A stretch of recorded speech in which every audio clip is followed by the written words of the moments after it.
And we're back. And it has been a journey for us to get to this episode. You don't know it. Oh, by the way, Pure Victory Podcast. Braden here, Matt here. Sorry, we're just trying to get back into the swing of things here. We've been traveling, both of us, pretty extensively lately, and Matt more than me. I mean, he's been all over the map. But Been birds, little birdies flying everywhere, eh? yeah, Flying across North America. Been that's fun. right. Enjoying our wonderful airports and airlines. Braden had an Yeah, adventure. My yeah. flights have been smooth. I don't know. I've had 10 flights lately. It was 10 for 10, just Oh, yeah, all you were smooth. great. Braden and Kristen, different story. My wife and I, we were stuck in LaGuardia in New York for almost a full day, and I think then you even said Toronto. that with the New York Did I? accent. LaGuardia. LaGuardia. Yeah. Hey, I'm walking here. Yeah, no, and then Toronto, we were stuck there for like a full day too. So I'm glad to be home. Let's just put it that way. But thankfully, we're safe Extra and we're okay. adventures. It's extra Extra adventures. adventures. Yeah, lots of good memories for us. But anyways, glad to be here and to get into this episode today. This has been an area that we've had some feedback on from others, we've seen in our own lives, and just our culture at large. We're going to talk about social media today. This is a huge area that I think we all interact with and engage with. And I know that's a big topic. What do you mean by social media? Well, we understand that we all have social media in our lives. It is something that we use as a tool, for others as a distraction. Sometimes it's just for pleasure. We use it in a lot of different ways. And it can be, like I said, a tool, neither good nor bad, but also for many of us that maybe are battling porn, battling addiction, it is an entryway. It is something that pulls us deeper into our addictive patterns and behaviors, and let alone the fact that social media we know is very addictive all by itself. So this is something that we want to talk about, how to use social media, how it should be part of our lives, if it should be part of our lives. We're going to go through a lot of different tracks of understanding in this area for us. And so let's get into Matt. Let's talk about social media.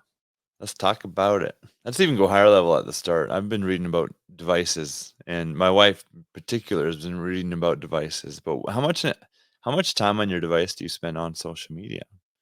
We get these updates, some of us on our phones. I get them, and it's like, hey, you spent 6 hours on your phone every day, or 8 hours on your phone every day, and some of it I think is just, for me at least, put my phone down on the counter and YouTube plays or podcast plays or something. I think that's some of it, but I think most of it is we're just looking at our phones. And so if you think about then how much of that is useful, how much of that is just on social media and scrolling and numbing and wasting time, it's pretty sad, honestly, when I think like how many hours and hours and hours, like thousands of hours have I spent scrolling over. When did I get social media? I think it was 19 when I got Facebook for the Hmm. first time. Hmm. So just how many hours, right? And what more could I have done? So we need social media. No, sorry. We need outlets for us to just kind of escape and cool down and stuff. But just to have some wisdom and have like a higher level look,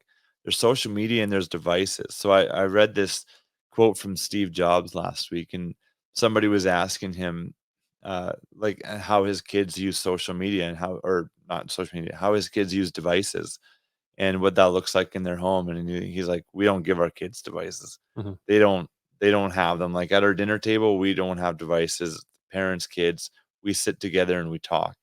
And it was like, man, this guy made Apple. Like he made the Hmm. iPhone, and he sees the danger of it. And so if he's doing that, I it was a couple of days after I read this, and I was down in Minnesota with a great group. There's my Canadian accent. Minnesota. Minnesota. I heard that. Hey, I'm like, Minnesota, oh, eh? Minnesota.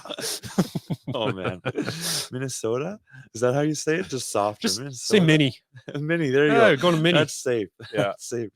I was down there, and he's like, man, this guy said to me, he's like, these guys that make phones and down in Silicon Valley, they make it, they profit off of it, but they don't tell us what they do personally with it because so many of them have caution with it with their kids and their own lives. Of course, I'm sure not all, but lots of them do. So we're just kind of the suckers on the other end of it, the consumerism or the consumeristic end of it, going, hey, this is necessary in my life. Is it though? And so my wife, I'm proud of her. For the last 3 years, she hasn't had social media. Man, it's done wonders in her life. It's amazing. Like, she's just more at peace. She doesn't need to, um, uh, get likes and stuff, and, like, she takes a photo and she can just enjoy it, for our family and keep it, and it doesn't need to instantly be put on social media, and then she's just more at peace with, relationships, and I would say even relationships, and she would say relationships they've gotten deeper for her, Mhm. because she's like, when I wanna talk to someone, I talk to them, I call them, and she has these long FaceTime calls or phone calls, or, of course, text conversations, and she reflects on it often, because she's like, before, I would take a picture and I'd just post it, and then you gotta go back and see what comments there are, and back and see what likes there Right. are, and Yeah. then if you're thinking about somebody,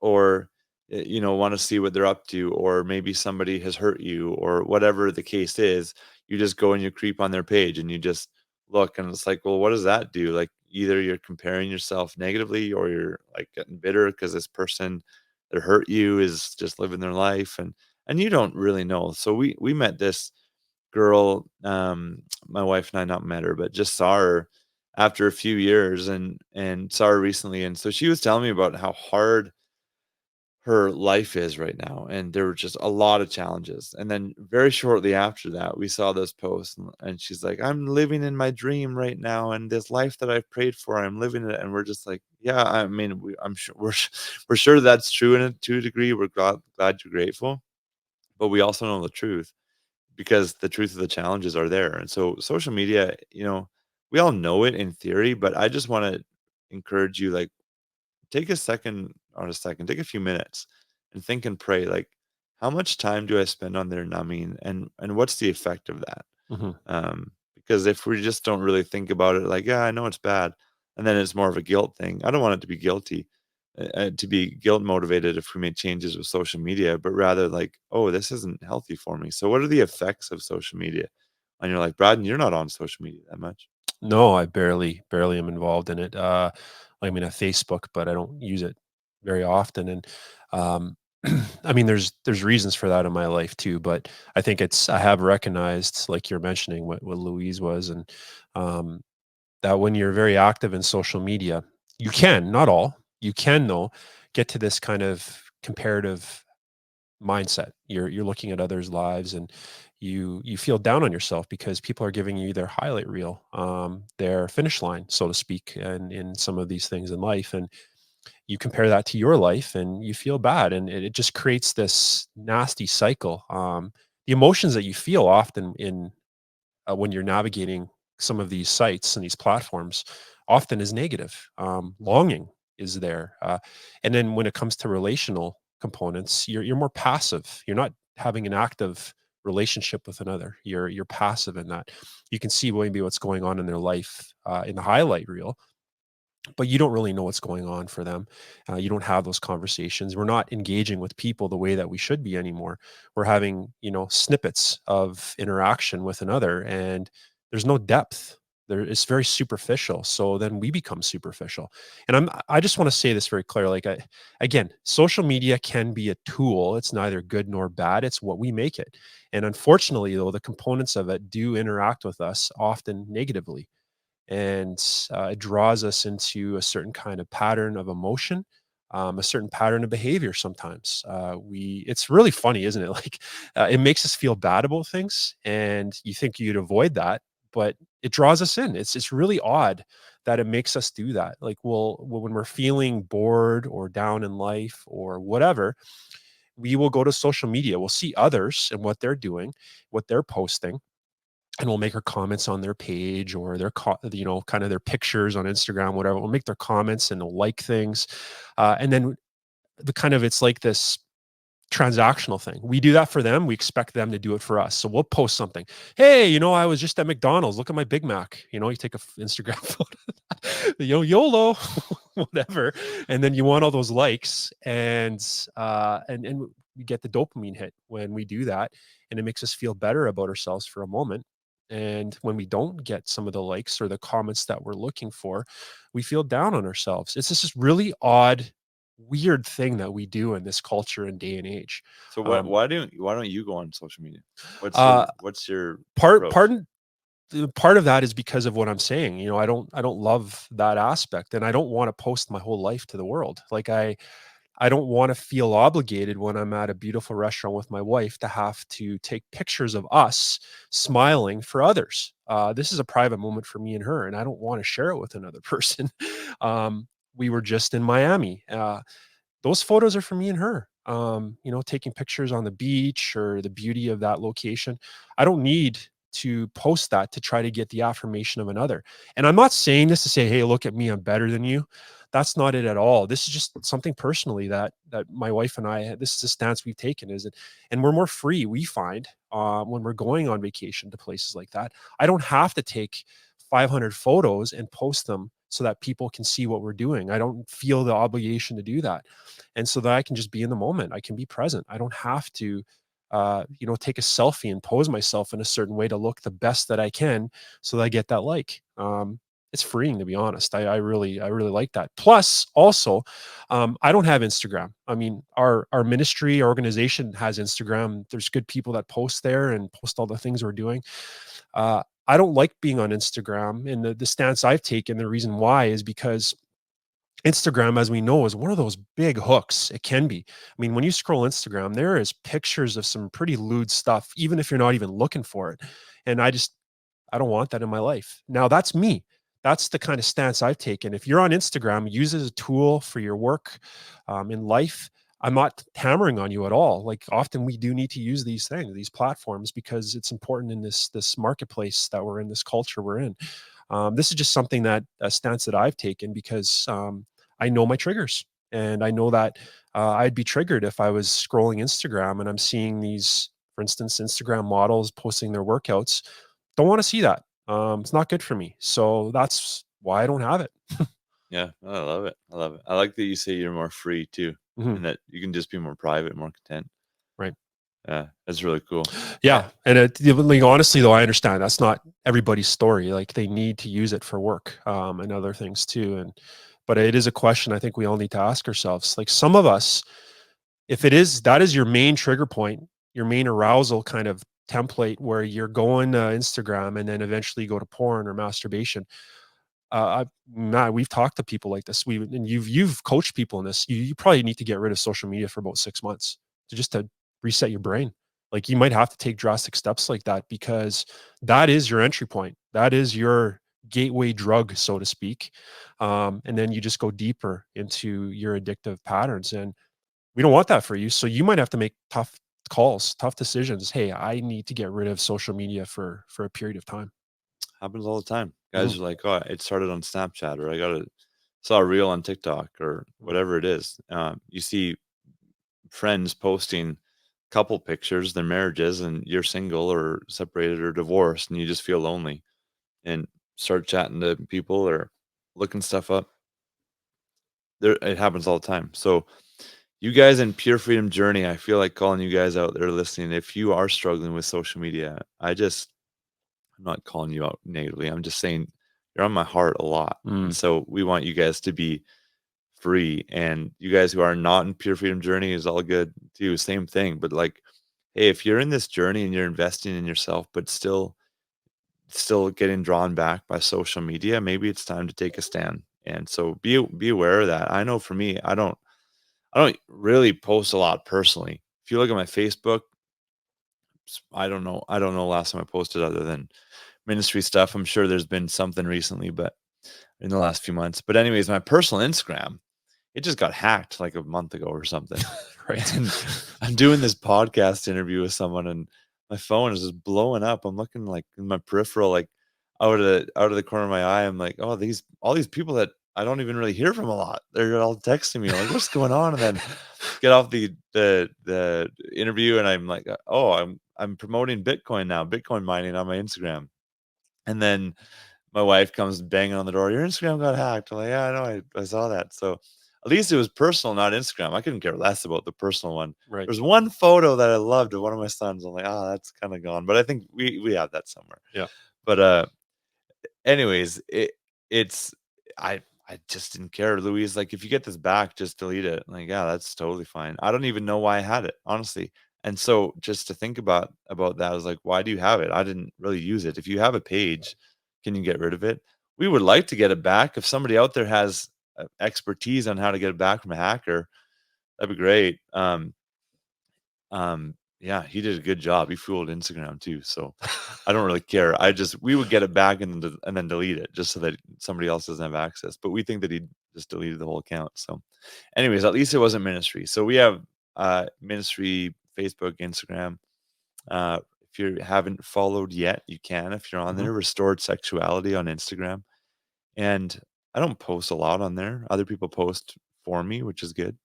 But I still go on and I see the response to posts and DM with people, and just have to be very wary. You can change the algorithm all you want, and I Yeah. do putting like I click intentionally on sports things or on scripture. Basically, that's what it is, like pastors and Yeah, hockey. you said own your algorithm, right? You Like own your yeah, I algorithm. love it. Like Own your your algorithm. inputs equal your outputs. So you put input good things, like people that you look up to, pastors, motivational stuff, and that's what you get spit out back at you. 100%. 100%. And so, yeah, and that's something that I do. And even with that, Instagram still throws in these little risque pictures of people on a beach or trainers, whatever, right? So it's not full of it, but you go to the search page in Instagram, there's always something. So when I'm on there, I got to be aware of that. And I am. And lots of time I have to block pages or delete certain things or own the algorithm again and influence it again. So, um, there's times where you need it, but what's the wisdom that you have with it? Can you use it as a tool, right? Can you send people encouraging DMs? Can you send people encouraging comments? Can you see somebody's post on social media and then send them a text or give them a phone call just about their post and encourage them with it, or like, hey, it looks like you're doing great, or hey, there's a struggle in your life, I saw this post, just want to say I'm praying for you or whatever, and then actually pray for them if you're saying that. But can you use social media for good, right? Because there's not just the bad side, but there's the good, and we don't want to ignore that. We have a lot of people reach out through Instagram, through Facebook, and I think it's a fantastic thing. So can you use it for good and still just have wisdom? Know where you are, right? There's not like a hard and fast scripture. Thou shalt not be on Instagram. Like, it's not that. So just use wisdom. And if you do need to take a step back, you reflect, you go, this is affecting me. Maybe it's not leading you to porn, but it's just planting thoughts in your head Yeah. that then you have to fight off. Those are annoying thoughts. Maybe it's good to take a break for a little bit and then rewire your brain with how you can respond to these pictures or videos when they come up. Yeah. Same thing on like Facebook.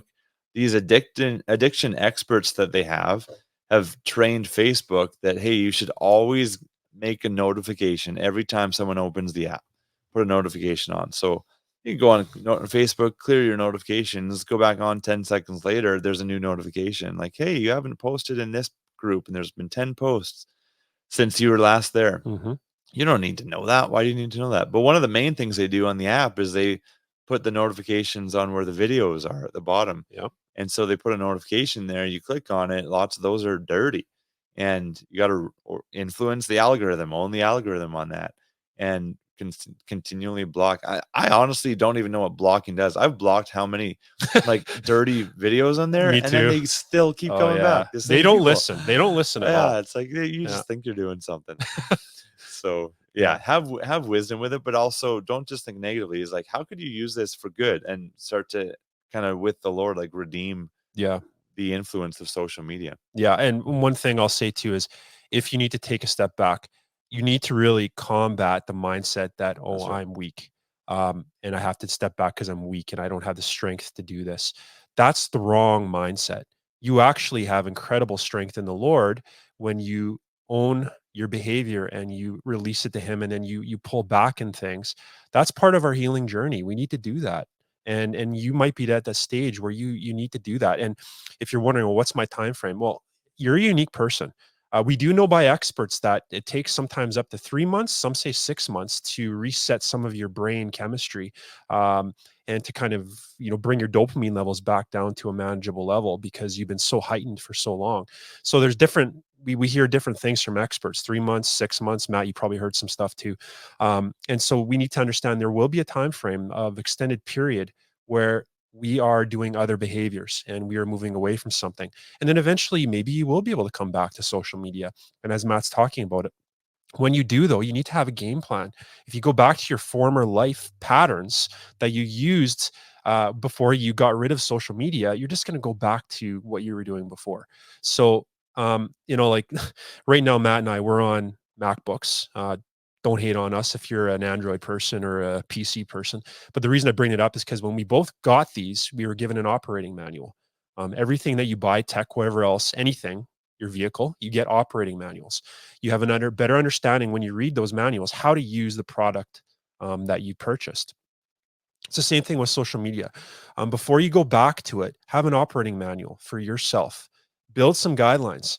Amount of time that you're going to be on it. How are you going to use it? I think that is, if you can use more positivity within your interactions of social media, like Matt said, sending positive, encouraging messages to people, reading, encouraging, biblical based advice for yourself, watching different pastors or preachers that you really like, engaging with some things that are positive and proactive in your life on those platforms. But being aware, I think that often we're so passive when it comes to our use with things like social media that we're not understanding the influence it's having on us, and we're not understanding the choice that we have in some of these things. We just become swept by the tide of social media, and you spend 3 hours on it or whatever, and you're like, what just happened? So if you're proactive, if you have some procedure with this, like an operating manual, this is what I'm going to do when I go on social media, you're going to be set up for better success with it and use it as a tool versus it using you, and it interacting with you in a negative way, and then it pulls you back into those patterns maybe of going to masturbation or porn. So we have to have some awareness of what we're doing in life. You have to have a plan. If you just get rid of social media for 6 months but have no plan, I mean, I always think of that. I mean, it doesn't really relate, but it does on a level. But when scripture, when Jesus talks about tying up the strong man, but also, getting rid of demonic presence in your life is really what he's saying. If so, you do that, and that demonic presence leaves, but if it comes back and finds a home swept and nothing's in it again, it's just going to be even worse for you.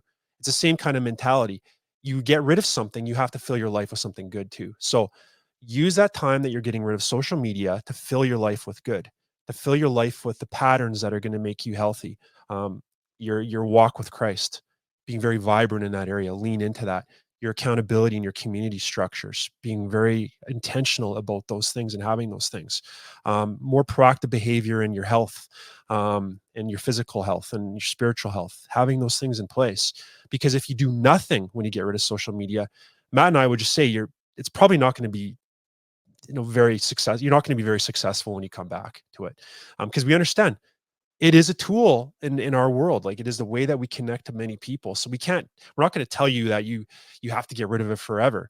Some of you, maybe that's the case, but we understand, we're realists here. We know that for business and different things, sometimes we need to use it. So you got to have a plan in place. If you don't, you're just going to get swatted around, and we don't want that for you.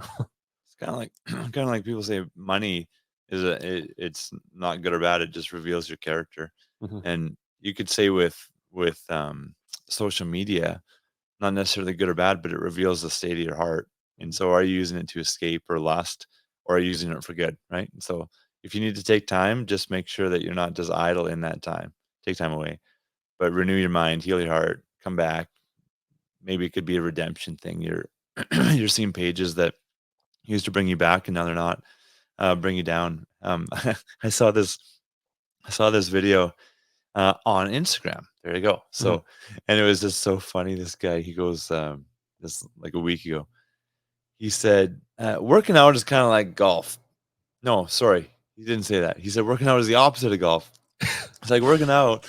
Um, I don't really feel like going. I got to convince myself. Go there, get through the workout, leave. I feel great. This guy's so funny. He's like leaving the golf course when he's doing this. He's just like so beat up on life. He's like, golf, I think about it all week. I can't wait. I want to get to the golf course. Then I go and it's terrible, and I leave and I feel like crap about myself, and I feel like, why do I do this to myself? Yeah. I didn't even have fun. Now I just feel worse. It was so funny. And so I think about that too with social media is like, how do you feel after Hmm. a time on social media? And so can you redeem that?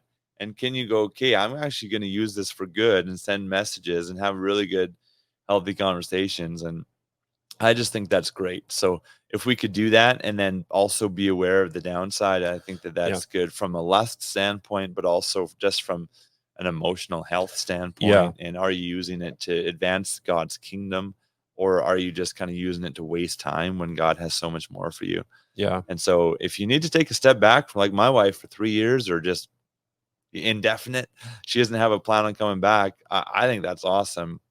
I'm on there primarily for the ministry, and I think that's great too. But more and more, I'm just getting other people to do things for us, do posts or run ads or whatever it is. So I'm just like trying to step back more, and I love it. So if you could do that, even just for mental health and for emotional health, for real life connection, not deceiving yourself into thinking that you're connected when really we're not.